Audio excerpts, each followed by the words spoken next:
You are looking at Julian's pronunciation guide, where we look at how to pronounce better some of the most mispronounced words in the world, like this other curious word. But how do you say what you're looking for today?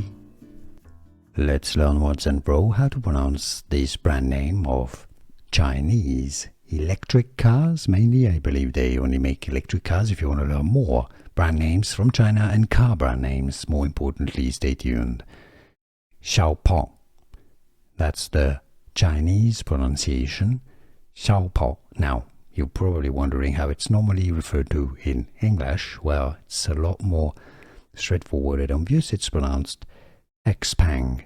X, like the letter X. X. Peng. How to pronounce XPeng.